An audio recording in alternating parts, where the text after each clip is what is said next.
Subscribe कीजिए news reaction channel को और प्रेस कीजिए नोटिफिकेशन बेल को ताकि आप पास के लेटेस्ट न्यूज अपडेट्स सबसे पहले।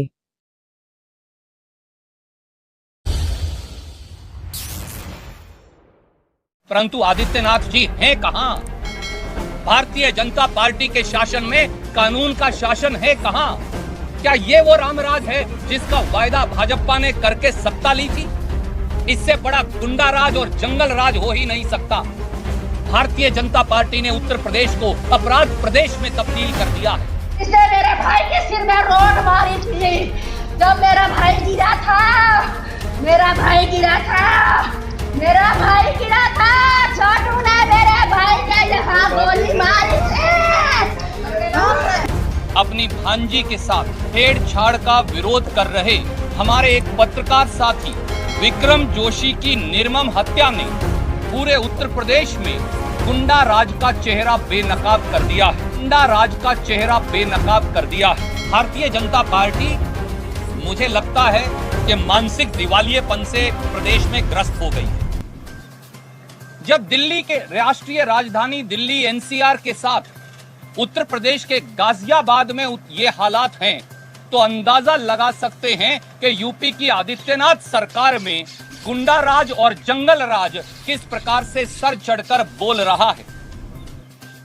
दिवंगत पत्रकार हमारे साथी विक्रम जोशी के परिजनों के साथ तो मैं अपनी संवेदनाएं व्यक्त करता हूं, पर क्या यह नहीं दर्शाता कि उत्तर प्रदेश, जहां से प्रधानमंत्री खुद सांसद हैं और जहां राम राज्य की स्थापना करने का वादा कर आदित्यनाथ सत्ता में आए थे, राम राज्य तो दूर, प्रदेश में व्यापक गुंडा राज भाजपाइयों ने पैदा कर दिया है। साफ है कि उत्तर प्रदेश में कानून व्यवस्था और कानून के शासन नाम की कोई चीज बची नहीं है और कानून व्यवस्था और सरकार का पूरी तरह से दिवाला निकल चुका है।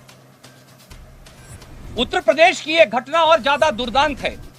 16 जुलाई 2020 को हमारे दिवंगत पत्रकार साथी विक्रम जोशी की 17 साल की भांजी, उसके साथ छेड़छाड़ रवि नाम का एक गुंडा करता है और उस बिटिया के भाई को सरेआम विजयनगर गाजियाबाद में पीटता है।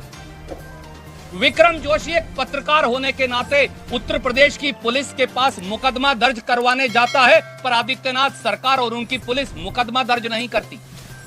रवि, छोटू और अन्य बदमाश फिर घात लगाए बैठे रहते हैं और जब विक्रम जोशी अपनी बहन के घर माता नगर गाजियाबाद में 20 जुलाई को जाता है, तो ये गुंडे 8 बजे साय को घर पर हमला बोलते हैं, शीशियां फेंकते हैं। विक्रम जोशी फिर पुलिस को फोन करता है, एसएचओ को फोन करता है, एसएचओ आने से इनकार कर देता है और जैसे ही विक्रम जोशी घर से बाहर जाता है दोनों बच्चियों के साथ, तो उसकी 11:30 बजे नृशंस हत्या की जाती है। उसकी छोटी सी अबोध बिटिया अपने बाप को जगा जगा कर कह रही है कि पापा उठ जाइए और हमें घर लेकर जाइए, परंतु विक्रम जोशी दोबारा कभी आंख नहीं खोलते। आदित्यनाथ जी, क्या आपकी भी कभी आंख खुलेगी? आदित्यनाथ जी, काश आपकी भी बेटियां होती, काश आपका भी परिवार होता, काश आपने भी अपनी भतीजी और भांजी के साथ छेड़छाड़ की व्यथा सही होती, काश आपके परिवारजनों को भी गुंडे विजयनगर गाजियाबाद में अगर आपको मालूम होता पीटते तो पता होता कि दर्द कैसे होता है, परिवारजनों का खोने का दर्द क्या होता है। क्या मुख्यमंत्री आदित्यनाथ जी समझते हैं? और उत्तर प्रदेश में तो साथियों पत्रकार होना पाप हो गया। पत्रकारिता उत्तर प्रदेश में पाप हो गई है, अपराध हो गई है। याद करिए 29 अक्टूबर 2019 को लखीमपुर में इसी प्रकार से रमेश मिश्रा नाम के पत्रकार की दिन दहाड़े हत्या कर दी गई। आदित्यनाथ जी ने आज तक कुछ नहीं किया। मिर्जापुर में मिड डे मील में नमक रोटी खिलाने की खबर दिखाने वाले पत्रकार पर एफआईआर दर्ज कर दी गई। मिड डे मील में दूध में पानी मिलाकर बच्चों को दिए जाने की उत्तर प्रदेश में कलई खोले जाने वाले पत्रकार भी पर वही एफआईआर कर दी गई। बनारस में प्रधानमंत्री मोदी जी द्वारा गोद लिए गए गांव की हकीकत उजागर करने वाले पत्रकार को सुप्रिया शर्मा पर भी मुकदमा दर्ज कर लिया गया। योगी जी द्वारा फैजाबाद में खुद लॉकडाउन का उल्लंघन करने की खबर दिखाने वाले वायर के एडिटर सिद्धार्थ वरदराजन जी आज भी एफआईआर और मुकदमा भुगत रहे हैं। बिजनौर में 5 पत्रकारों पर आदित्यनाथ जी ने एफआईआर दर्ज कर ली। आजमगढ़ में जब एक पत्रकार ने ढोल की पोल खोल दी तो उसे एफआईआर दर्ज कर जेल की सलाखों के पीछे भेज दिया गया। नोएडा में गाजियाबाद के साथ जो लगता है, पत्रकारों पर आदित्यनाथ जी की पुलिस ने गैंगस्टर एक्ट लगा दिया। क्या पत्रकार अब भाजपा को गैंगस्टर और गुंडे नजर आते हैं? एक पत्रकार प्रशांत ने ट्विटर पर कुछ लिख दिया तो मुकदमा दर्ज हुआ, बड़ा मुश्किल से सुप्रीम कोर्ट से छूटकर आया है। यूपी में घटिया पीपीई किट की खबर चलाने वाले स्थानीय चैनल के खिलाफ एफआईआर दर्ज कर एसआईटी की जांच बिठा दी गई। क्या भाजपा शासित प्रदेशों में पत्रकार होना अपराध हो गया है? क्या पत्रकार अब गैंगस्टर की परिभाषा में आते हैं? क्या पत्रकारों के बुलाने से, जानलेवा हमले होने पर विक्रम जोशी जैसे पत्रकारों के बुलाने से पुलिस नहीं आएगी? गुंडों को, खासतौर से नामजद गुंडों द्वारा पत्रकारों की दिन दहाड़े हत्या कर दी जाएगी? और यही नहीं, उत्तर प्रदेश के जो हालात हैं वो बहुत दयनीय हैं और कुछ उदाहरण जरूरी हैं। वो बात जो मैं कहने वाला हूं उसके लिए 28 अक्टूबर 2018 को आगरा की अदालत में यूपी बार काउंसिल अध्यक्ष दरवेश यादव जी की हत्या कर दी जाती है। कहां है यूपी का शासन और प्रशासन? 12 अक्टूबर 2019 को झांसी में पंडित जगदीश सहित 4 सदस्यों को जिंदा जला दिया जाता है। आज के युग में जिंदा जलाना, कहां है भाजपा? 14 अक्टूबर 2019 को झांसी जिले के पिपरी बाजार में एक परिवार के 4 लोगों की दिन दहाड़े हत्या हो जाती है। 29 अक्टूबर 2019 को लखीमपुर में पत्रकार रमेश मिश्रा जी का कत्ल कर दिया जाता है। 31 दिसंबर 2019 को शामली में भजन गायक अजय पाठक के पूरे परिवार को धारदार हथियारों से काट कर फेंक दिया जाता है। 4 जनवरी 2020 को प्रयागराज में यूसुफपुर सेवायत क्षेत्र में सोमदत्त तिवारी, उनकी पत्नी और 5 परिवार के सदस्यों को कत्ल कर दिया जाता है बड़े नृशंस और अमानवीय तरीके से। 25 अप्रैल 2020 को एटा जिला के स्वास्थ्य कर्मी राजेश्वर प्रसाद पचौरी के 5 सदस्यों की हत्या कर दी जाती है। 2 जुलाई 2020 को प्रयागराज में विमलेश पांडे के 5 परिवारों को शायद इतना अमानवीय और नृशंस हत्या नहीं होगी जो होता है।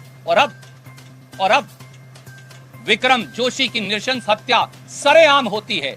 परंतु आदित्यनाथ जी हैं कहां? भारतीय जनता पार्टी के शासन में कानून का शासन है कहां? क्या ये वो रामराज है जिसका वायदा भाजपा ने करके सत्ता ली थी? इससे बड़ा गुंडा राज और जंगल राज हो ही नहीं सकता।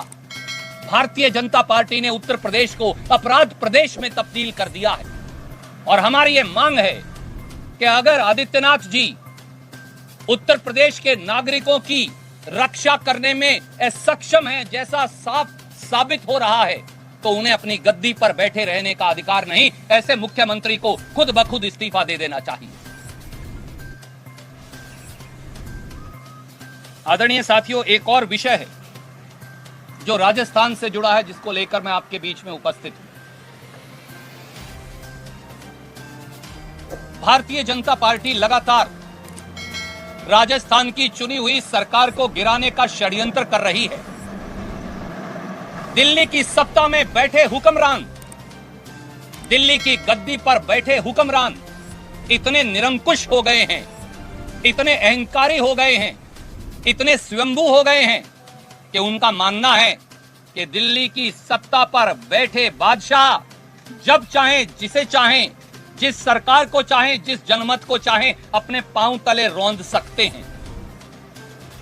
राजस्थान में भारतीय जनता पार्टी की केंद्रीय सरकार का यह कारनामा हम लगातार पिछले 6 और 7 दिन से देख रहे हैं। जब मोदी जी और उनकी सरकार के सारे हथकंडे फेल हो गए, जब मोदी सरकार जनमत को अपहरण करने में नाकामयाब हो गई, राजस्थान की 8 करोड़ बहादुर जनता और राजस्थान के विधायकों ने यह निर्णय कर लिया कि वो भारतीय जनता पार्टी के षड्यंत्र में उलझने वाले नहीं, तो आज एक बौखलाई हुई केंद्रीय भाजपा सरकार और प्रधानमंत्री श्री नरेंद्र मोदी जी ने मुख्यमंत्री जी के बड़े भाई श्री अग्रसेन गहलोत के घर आज सुबह से ही ईडी भेजकर छापेमारी शुरू कर रखी है।